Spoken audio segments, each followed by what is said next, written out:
শুরু হয়েছে। যদি আমরা কেউ কাজের সাথে সম্পৃক্ত থাকে, পরের সপ্তাহে তার বাড়ি ভাঙচুর করা হবে। কুষ্টিয়ায় মাদক বিরোধী ঘোষণাকে কেন্দ্র করে পাল্টাপাল্টি হামলা ও বাড়িঘর ভাঙচুরে পুরো এলাকায় থমথমে পরিস্থিতি তৈরি হয়েছে। এদিকে পরিস্থিতি পরিদর্শনে গিয়ে স্থানীয় সংসদ সদস্য মুফতি আমির হামজা ক্ষুব্ধদের তোপের মুখে পড়েছেন। দেখেন কিভাবে চড়াও হচ্ছে এমপি সাহেবের উপরে, আপনারা একটু দেখেন। গত 20 ফেব্রুয়ারি শুক্রবার জুমার নামাজ শেষে কুষ্টিয়া শহরের চর আমলাপাড়া এলাকায় একদল মুসল্লি জড়ো হয়ে মাদক বিরোধী বক্তব্য দেন।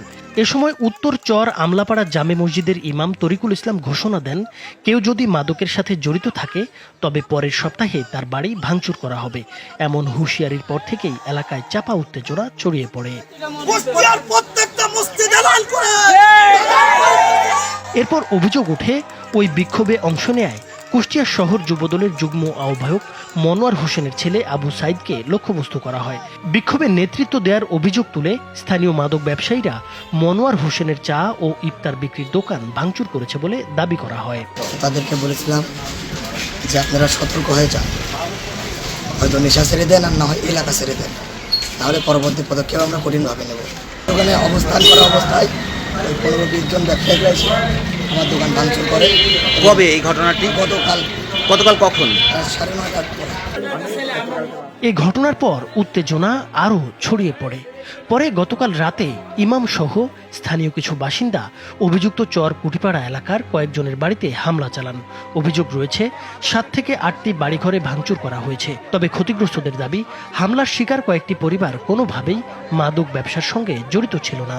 উনি মাইক অ্যানাউন্স করেছে যে হচ্ছে এলাকাবাসী সবাই সতর্ক হয়ে যান, সবাই একজোট হন, মসজিদের কাছে আসেন, আমরা একটা মিছিল বের করবো। একথা বলতে বলতে মানে মাইক অ্যানাউন্স হতে তরিকুল হুজুর আপনাদের দলবল ছেলেপেলে হাত কুড়োল, কারোর কাছে চা পাতি, কারোর কাছে বাটাম, কুড়োল, কুদাল, বেস ব্যাট, স্টিল ব্যাট, বিশেষ সবকিছু নিয়ে মাকুর বাড়ি ভাঙচুর শুরু করে দিয়েছে। আমরা ওখানে দাঁড়ায় দাঁড়ায় দেখছি। মোটমাট 1টা 2টা 3টা 4টা মানে 7-8টা বাড়ি। 7-8টা। রাতে পুরো এলাকায় আতঙ্ক ছড়িয়ে পড়ে।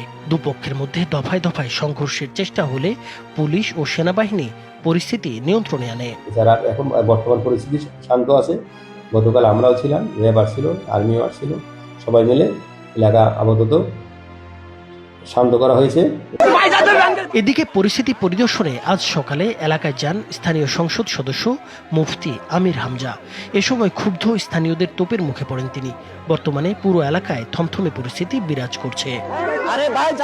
আইন শৃঙ্খলা বাহিনী জানিয়েছে, পরিস্থিতি শান্ত রাখতে টহল জোরদার করা হয়েছে এবং ঘটনায় জড়িতদের বিরুদ্ধে আইনগত ব্যবস্থা নেওয়া হবে।